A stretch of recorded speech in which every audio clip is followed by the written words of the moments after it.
a strong and cruel person in 367 BCE. The Scorpion King is a warrior who leads his army on a brutal war to take over the whole world. But after 7 years, his forces face a devastating defeat at the Walls of Thieves and retreat into the holy sands of Imra. Under the flaming desert light, his warriors perish one by one until only the leader himself remains alive. On the brink of death, the Scorpion King calls upon Anubis, the Lord of Death. If Anubis assists him annihilate his enemies, he will submit his soul in return. As a sign of their pact, he swallows a scorpion that crawled from the sand. Anubis accepts the sacrifice, restores his strength, and converts the desert into a blossoming oasis. Then he appoints the Scorpion King as commander of his army of half-human, half-jackal warriors. With his fearsome army, the Scorpion King exacts revenge, crushing robbers. Afterward, Anubis claims his soul for lifelong enslavement, and the army retreats back into the sands of time, waiting for the hour of their wake-up. In 1933, Rick and Evelyn, together with their son, Alex, explore an ancient Egyptian temple, leaving Alex near the entrance. The couple ventures deeper inside. There, they uncover a hidden room teeming with scorpion. As Evelyn passes through the chamber, she recalls a dream and has an odd sensation of familiarity, as if she's been there before. Otherwise, how would she know where to go? Meanwhile, Alex notices outsiders entering the temple. Hiding, he watches them intently. The guys are armed and seeking for a certain bracelet. Rick and Evelyn continue down the temple corridors. Suddenly, Evelyn sees everything around her transform as if time has rolled back thousands of years, yet the vision fades the instant Rick approaches her. At a locked door, Evelyn smoothly opens it. She had seen the code in her vision. Inside, they find the insignia of the Scorpion King and a trunk carrying the very bracelet the men are after. But as soon when Evelyn snatches it up, mayhem erupts. The temple walls start to disintegrate. Sand falls from above, and one wall collapses under a flood of water that carries them both forward. Wanting to get rid of the invaders, Alex blasts stones at them with a slingshot, but the men spot him. Seeing that he's merely a kid, they decide gonna kill him. Suddenly, a peculiar noise distracts them. They recognize the temple is collapsing and run. Alex is left alone amid the chaos. The staircase where he'd hidden falls upon nearby pillars, toppling them. As the pillars collapse, they break a hole in the wall, providing Rick and Evelyn a chance to escape the watery trap. Meanwhile, in Hamunaptra, the city of the dead, servants of the Imhotep cult are performing excavations. 3 men arrive, failures from the temple expedition. Suddenly, a peculiar tremor goes through the ground, and in the next time, hordes of scorpions creep out of the earth, destroying everyone nearby. Using fire, the cultists managed to fend off the scorpions and unearth the mummy of Amenhotep. They had been searching for him expressly to resuscitate him, and to do that, they require the band, but the men report that couldn't find it. The bracelet was taken by a family and transported to London. After hearing this, the cultists decide to go after it. Back home, Evelyn informs Rick about the lush paradise hiding someplace in the desert, thought to be the resting place of Anubis' army, formerly led by the Scorpion King, whose bracelet they found. Seeing his parents occupied seeing each other, Alex resolves to open the chest and take a peek at the bracelet. Unable to resist, he slips it onto his wrist and it snaps shut. Suddenly, dreams of flying over the fabled oasis of Amur fill his head. Terrified, he tries to pull it off, but every attempt fails. Wanting to hide his trouble, he leaves it on and covers it with his sleeve. At that moment, Evelyn discovers some underwear hanging on the wardrobe. Apparently, Jonathan has brought someone home again, and Rick decided it's time to confront him. Meanwhile, Jonathan is spending time with a stunning blonde woman when unexpectedly, weird individuals in red uniforms appear. They pull him into a room and threaten to kill him. They're servants of the Imhotep cult, hunting for the bracelet, but Jonathan claims to know nothing. Realizing they don't believe him, he gives them the safe code, telling them to take everything they want. At that moment, Rick enters the room. Seeing the circumstances, he knows a battle is inevitable. Back in the hall near Evelyn and Alex, another stranger arrives with soldiers. He spots the chest and demands it. Evelyn stands her ground, ready to preserve it at any costs. Suddenly, Mijay Ardith Bey came to their aid, and a furious battle breaks out. Alex hides in a corner with a chest, watching as his mom and Arth Bey fight hard with swords. Upstairs, Rick tries to save Jonathan and himself, thus he can't help Evelyn. The cultist forces overtake them, and they manage to kidnap Evelyn in the chest. Rick rushes after them, but can't catch up. Watching the carrying his wife drive away, Rick flies into a rage. Ardith calms him and displays a photo of the man to whom Evelyn is being transported. Alex immediately recognizes him. It's the curator from the British Museum. Without hesitation, Rick goes forth to rescue his wife, joined by Jonathan, who won't allow go of a golden scepter, Ardith, and Alex. On the journey, Ardith reveals that the cultists managed to dig up the mummy's body. He had been watching a woman amid them, someone who doesn't appear mortal and possesses significant information. He had thought she would bring him to the bracelet,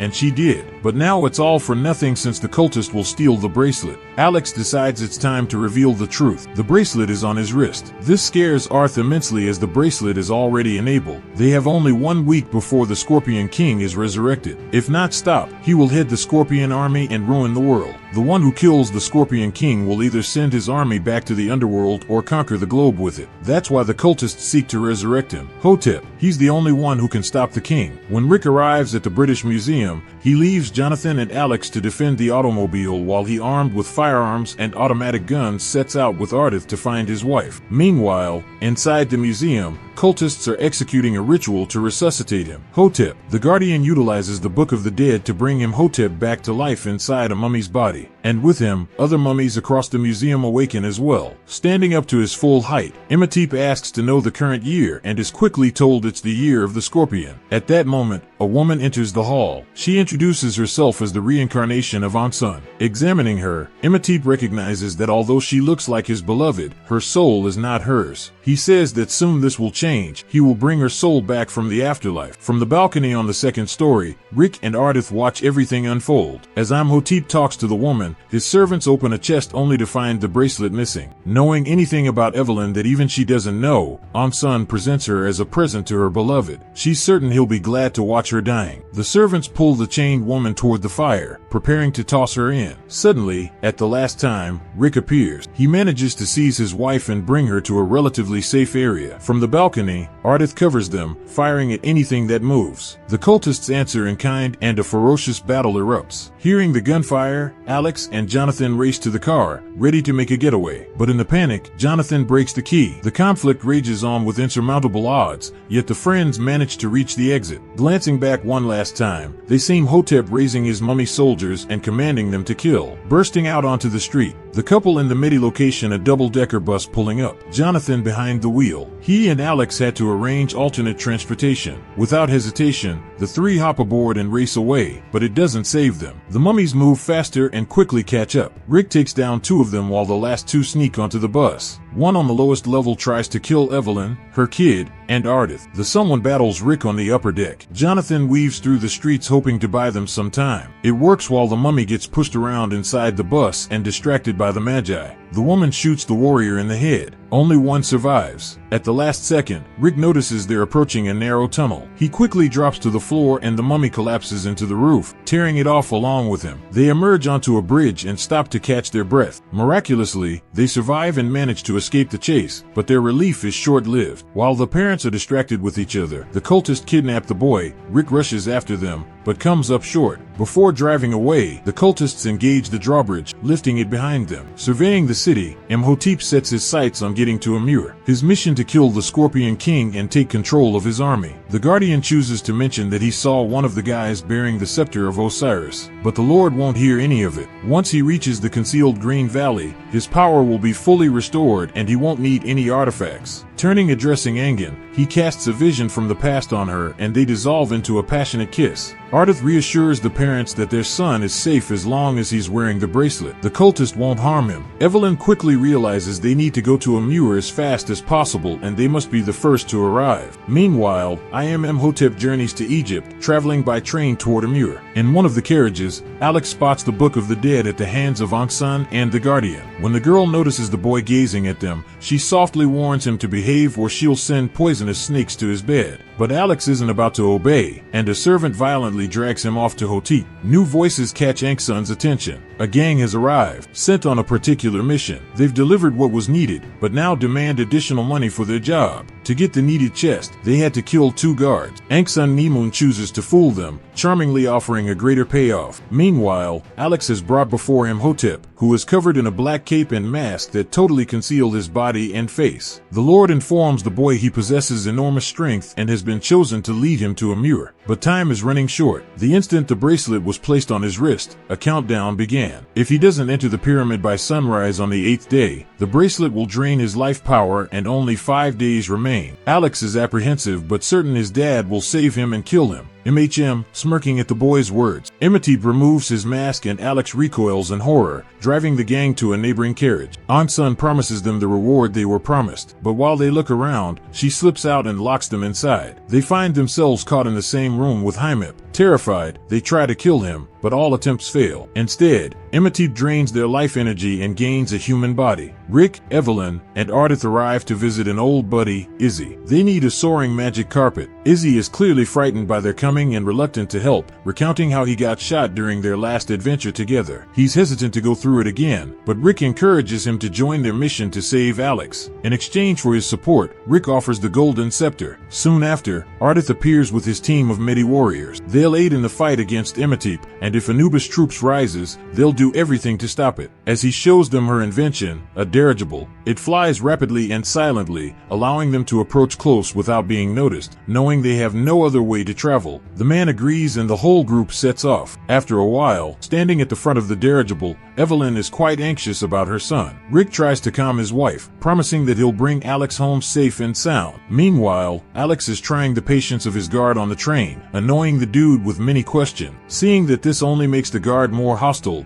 Alex requests to be escorted to the bathroom, and Kunu Nemun returns to the chamber where she locked up the gang. There she sees the remains of the men and Imhotep, who has entirely regained his body. Back on the train, Alex is brought to the bathroom. After encouraging his guard to step out, he's left alone and immediately starts seeking for a way out. When he shifts the toilet slightly, he notices it's not fastened in place. Underneath is a large hole, just big enough for him to crawl through. As soon as the train stops, Alex puts his plan into motion and runs full speed for the Karnak temple. Bullets fly after him, but none hit their mark. His relief is short-lived, though. Imhotep finds him. Meanwhile, Ivelin's group continues flying on the dirigible. Rick questions Ardith about Imhotep and discovers that once Imhotep's power returns, even the Scorpion King won't be able to stop him. Imhotep decides it's time to do a ritual to bring back Ansun's soul. Because of his powers, Evelyn begins to recollect her old existence. Long ago, she was Princess Nefertiti, daughter of Pharea High and guardian of the bracelet. Ansun Nemun was expected to become the pharaoh's wife. One day, Nefertiti learned that Ansun was in love with someone else, Imhotep. Together they killed the pharaoh and Nefertiti couldn't save him. Taking all the responsibility on herself, Ansun begs the man to run, stating only he can bring her back to life. Just like in the past, the girl stabs herself in the stomach and the genuine Ansun enters the lifeless body. Unaware that she's on the dirigible, Evelyn takes a step forward and almost goes overboard. Rick grabs her just in time and pulls her back inside. Once she calms down, she shares all she's seen in the vision. Now it's evident why she discovered the bracelet so quickly. She was its caretaker. That means stopping him. From Hotep is her fate and Rick will have to protect her. After the ritual, the cultists and their master continue on foot. To be safe, they chain up the youngster so he can't escape again. Knowing Alex isn't at much risk right now, he keeps pressing his guard's patience. Meanwhile, Evelyn and the others reach Karnak. There, Evelyn obtains a clue from her son. He built a sand model of the Temple of Isis. At the next place, he made a sand copy of the Abu Simbel Temple. Using these clues, the adults move closer and closer to discovering the boy. One day, Alex's guard observes a bird in the sky. He knows it belongs to Ardith. When Lochner realizes Alex is leaving a trail, he informs Imhotep. In response, Imhotep summons a big wave from the Nile to knock the dirigible down. As they fly gently through a canyon, the group instantly hears a rising roar behind them. Turning around in fear, they see a gigantic wall of water rushing toward them. For a while, Izzy manages to steer clear of the wave, which takes on Imhotep's form. But once they enter the valley, their luck runs out. The dirigible's engine fails and the water rushes into them, knocking them down. Confident he's gotten rid of Alex's parents and pals, Imhotep prepared to continue on his path. After crashing into the forest, Rick leaves Izzy to mend the dirigible while he, Evelyn, Jonathan,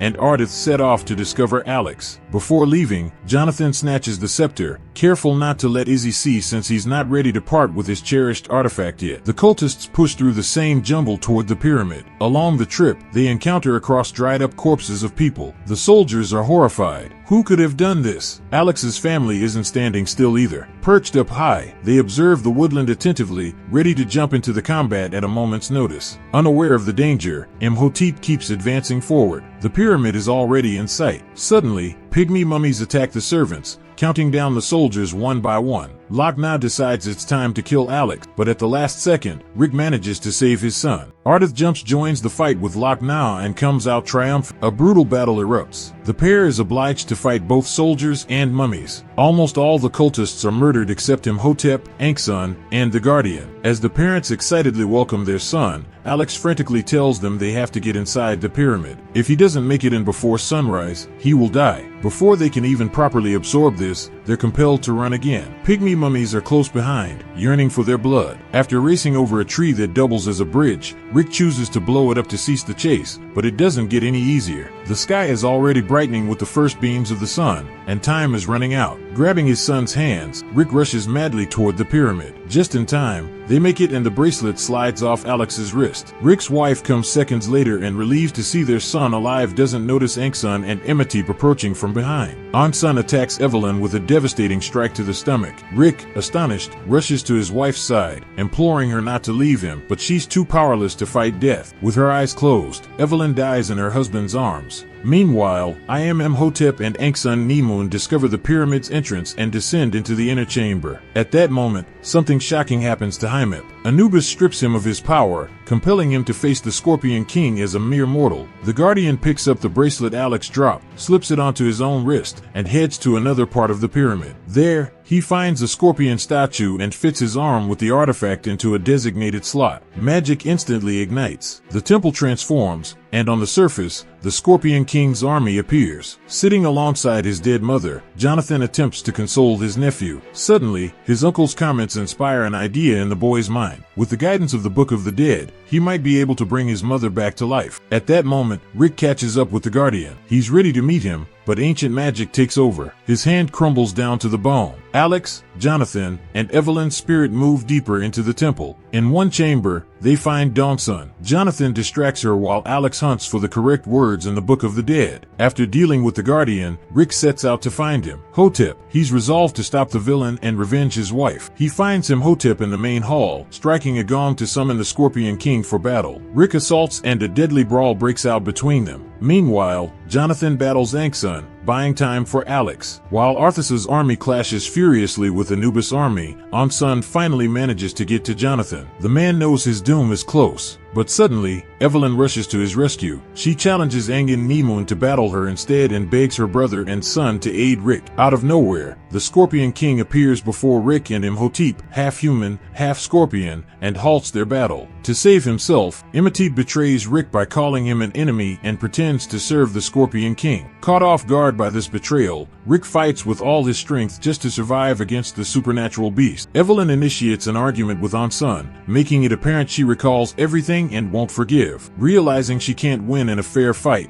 the traitor escapes, trying to escape the Scorpion King. Rick dashes into the Guardian, who, caught in the chaos of battle, gets a hit and is ripped apart by the half-man, half-scorpion. Ardith and the me rejoice their win over the army. They've completely crushed the hostile forces, but in the next minute, they discover it's too soon to celebrate. That was only the vanguard. The primary enemy troops are still ahead, and the odds are heavily against them. Moving through the corridors, Rick finds a photo of a scepter on the wall, which suddenly morphs into a weapon. Jonathan and Alex find him at that moment. Rick tries to describe what to do with the workers, but when they see the Scorpion King, they scream in terror. Still, Rick manages to get the plan across while he battles fiercely with the Scorpion King, barely keeping himself alive. The boy and his uncle manage to figure out how to turn the staff into a spear. They toss it at the king, but Imhotep catches it. He throws it back with his own hand, but Rick catches it at the final second and slams the spear into the mythological beast, which hangs hung over a chasm. On the surface, Ardith and his troops watch in horror as the enemy's forces approach. He and his men vow to stand and fight to the death, taking down as many as they can. Prepare to confront their fate with honor, they brace for war. But in an instant, the entire army turns to darkness dust. With the death of the Scorpion King, the pyramid and the oasis begin to collapse. Imhotep, like Rick, finds himself hanging above a vast abyss. Fearful of losing her spouse, Evelyn risks everything and lunges to save him. Summoning all her power, she manages to drag him out of the pit.